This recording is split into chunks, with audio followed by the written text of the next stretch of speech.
Let's imagine we are in the middle of the English countryside, near a town called Woodstock, just north of Oxford. The clouds roll across the sun, leaving their shadows on the green hills. All of a sudden, over the next hill, something amazing appears. A majestic, stately, very formal stone building. It can only be Blenheim Palace, one of the largest in England, the ancestral home of Prime Minister Winston Churchill's family, and where he was born in 1874. Today, the palace is still home to the Dukes of Marlborough, who host contemporary art exhibitions there. The palace made history for another reason in 2019, when a work called America by Italian conceptual artist Maurizio Cattelan was stolen from a show.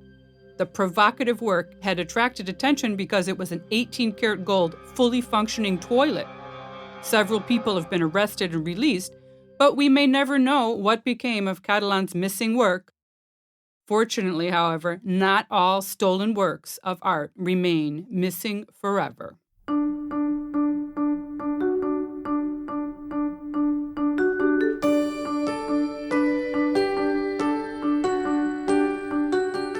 I'm Jennifer Clark. I am a journalist, and I've always been passionate about great stories. This is a story that is 190 years old. It is the story of Generali and how it has always been a life partner for its clients, for global communities, and for those who are in need, with a spirit of constant innovation and sustainability. It's a story that comes a long way into the future. This is 190 Years of Future. Episode 3, Insuring Pieces of History.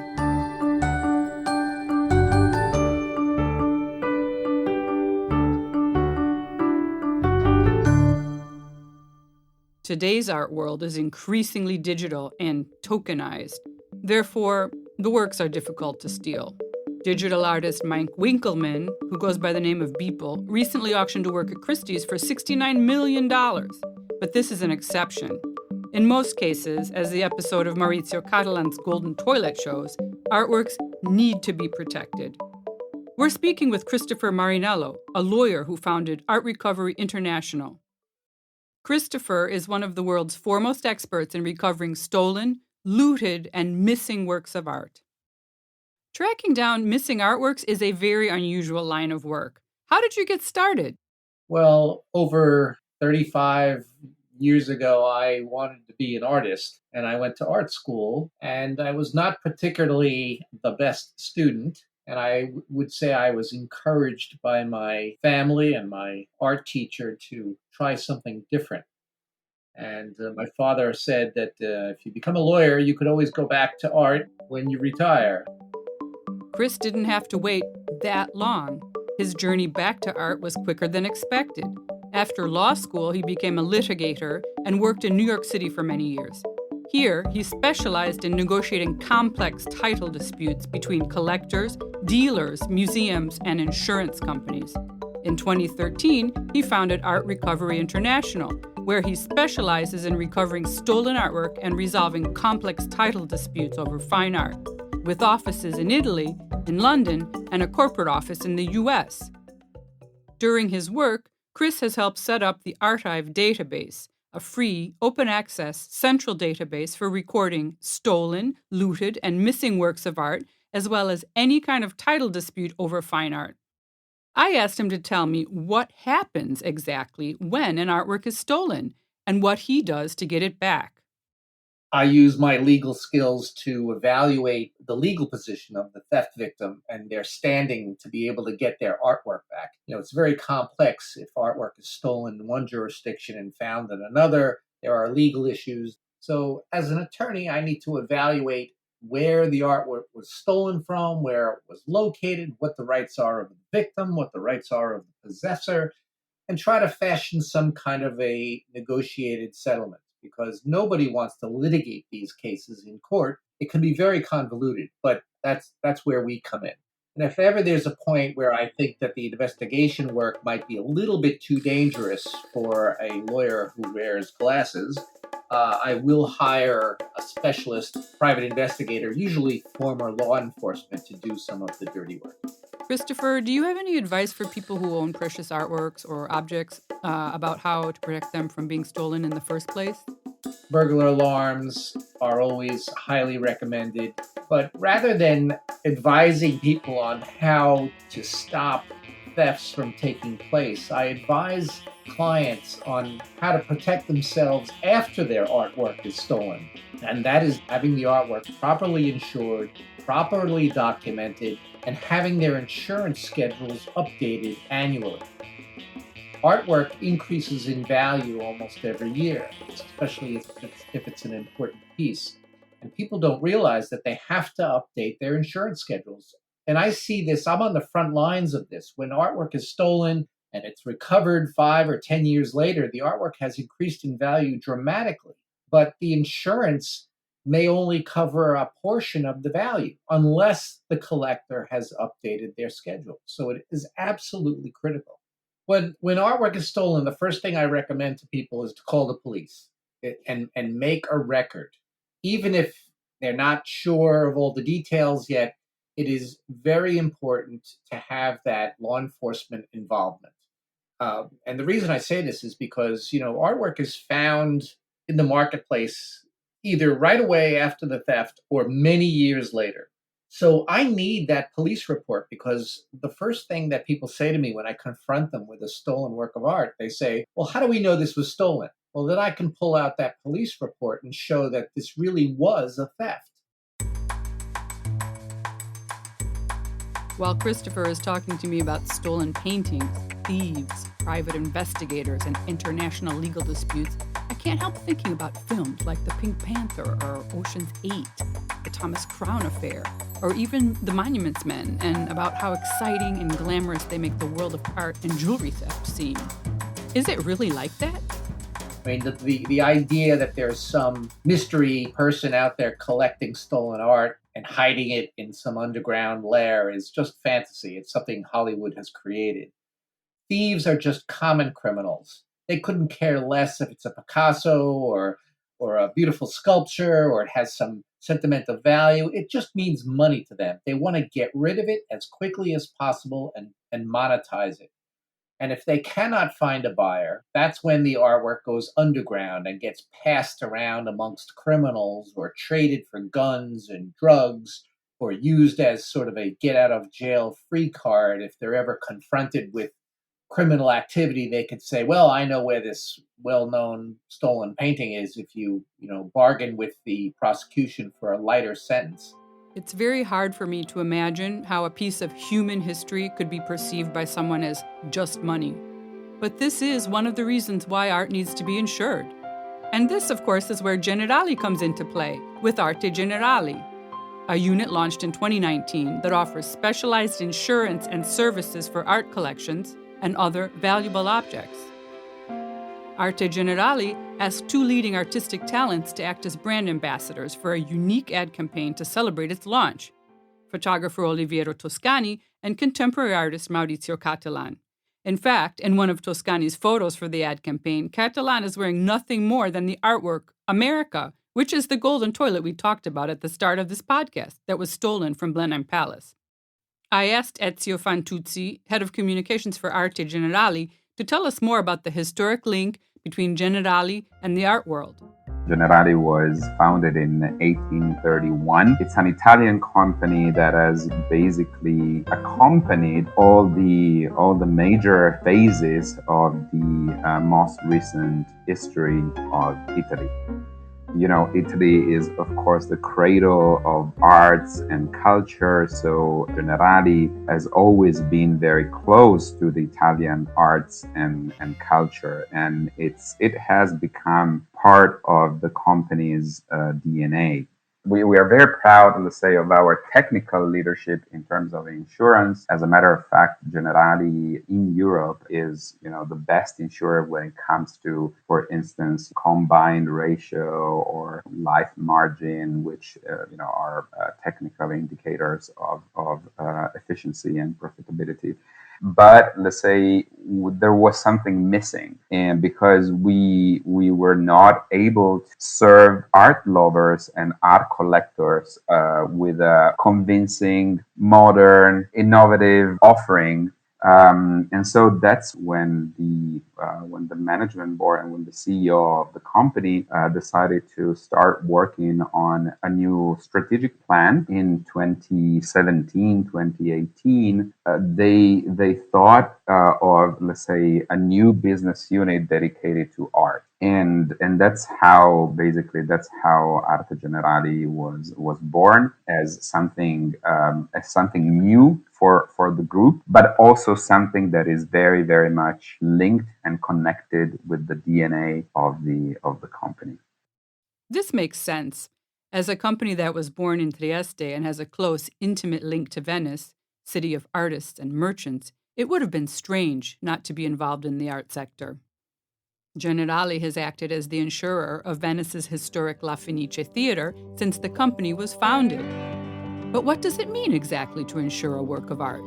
I asked this and other questions to Iris Handke, head of Arte Generali Germany. Art is something very emotional, very passionate, and that is where art insurance is so special, because you insure something that is not off the rack. It's something that is unique. So you can't just go out and buy it again. Can't just go to the store and say, I'd like the same thing, but you know what, do it in yellow this time. It's something that if it's gone, if it is in any way damaged, then it is this piece. And as I said, yes, it does have the financial value to it, but it also has a huge emotional value to it. A lot of people think that if you buy a piece of art, you buy it and then that's it. But that's not true. Your responsibility for this piece of art, for this piece of culture, for this piece of history, depending on what you have, starts there. So it is about, how do you transport it? How do you pack it for a transport? How do you store it? How do you frame things? What materials do you use? What kind of restorer would you contact?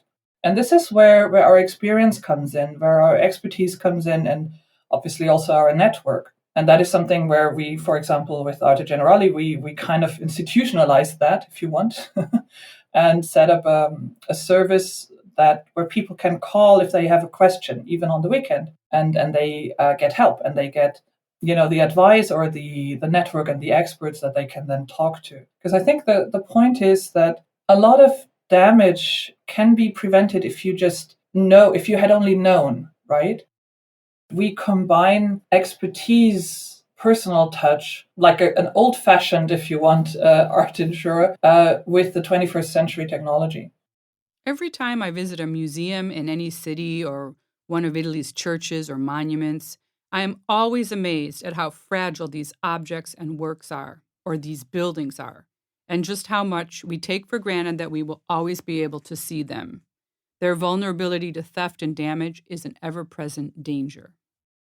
Art is in danger whenever it is handled, so whenever it is, in a way, transported, or if it is taken off the wall for cleaning, or just because you want to refurbish the wall, or whenever it is handled, that is when something can happen. I mean, an anecdote for myself, I unfortunately used to, own a beautiful piece of art, of glass art. It was done by an artist duo from Quebec, and it used old, like Italian glassblowing techniques, Murano glassblowing techniques. It was beautiful. And it sat on my shelf forever and ever. And then one day I decided that I needed to clean the shelves, took it down, all good, put it back, wasn't paying attention, and it's now in a lot of shards and is completely destroyed. And I have only myself to blame. So, yeah. So things like, just normal damage happen real quick. In recent months, hundreds of thousands, probably millions of works of art around the world have been left in the dark with no one to see them because of lockdowns. In some cases, this has had a direct impact because the lockdowns have given art thieves a new opportunity to act. This happened in the Netherlands in March of 2020, where a Van Gogh painting was stolen from the Singer-Laren Museum near Amsterdam when it was closed during COVID-19. Most works of art, of course, have remained safe, and their economic value is growing. Their emotional value may also be growing because of the nostalgia for quiet afternoons spent walking through the corridors of a museum has led to the rediscovery of a love for art that we may have taken for granted before. So there have been a lot of projects by museums and galleries to put their collections online.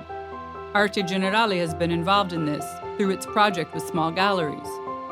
We thought that it would be very wise and it would be part of our commitment as a corporate citizen and part of our societal commitment to support small galleries in their efforts to digitize the art experience, because what happens in this very difficult moment is that galleries want to make their exhibitions, make their shows virtual and digitize the experience of accessing and enjoying art. Especially small galleries, they need some help to do so, also financial help, and this is why we created and we launched the Digital Leaders in Art Award. And then we, selected 3 galleries which we supported.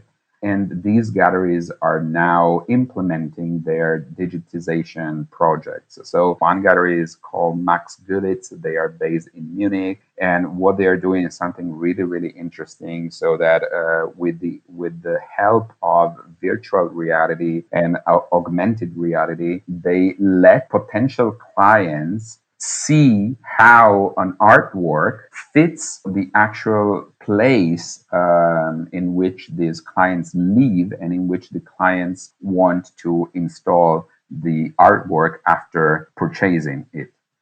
Another winner is a gallery called Office Impart, and they are based in Berlin. And what they are doing is basically they are creating a virtual exhibition, but not only with videos and images and it's not only an exhibition online. This is also a place where you can meet other people and interact with other people and speak with other people. So basically you are a visitor of this virtual gallery and you can see the other visitors of the gallery and you can interact with them.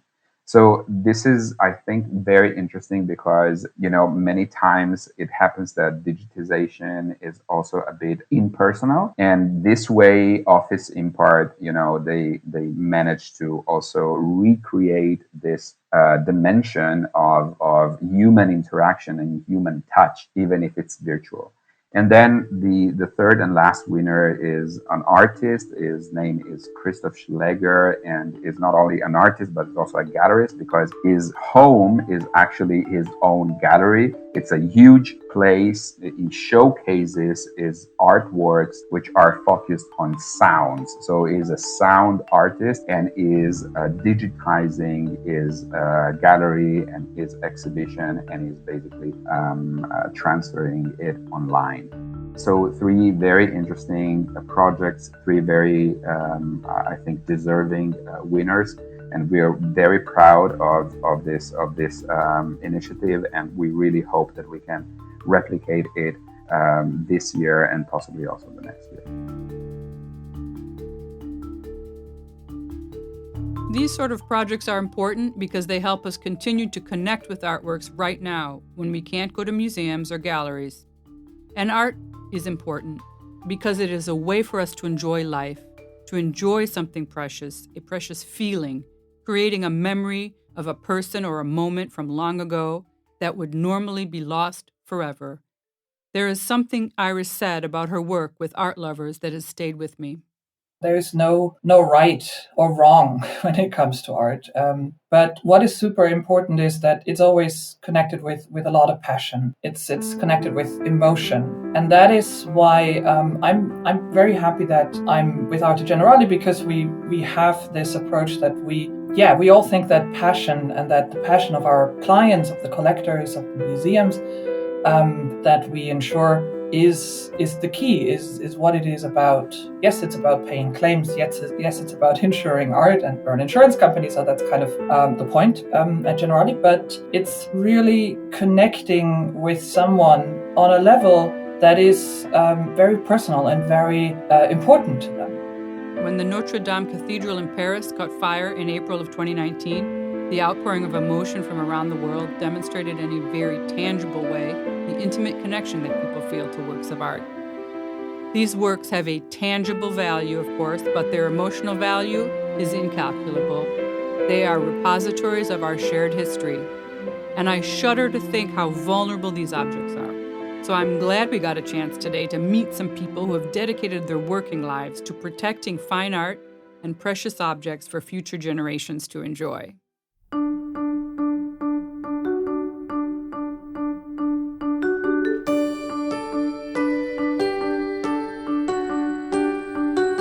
You have been listening to 190 Years of Future, a podcast written by me, Jennifer Clark, and realized by Cora Media for Generali. Research by Antonella Sarecchia, editorial supervision by Sara Poma for Cora Media, recording and sound design by Frigo Studio.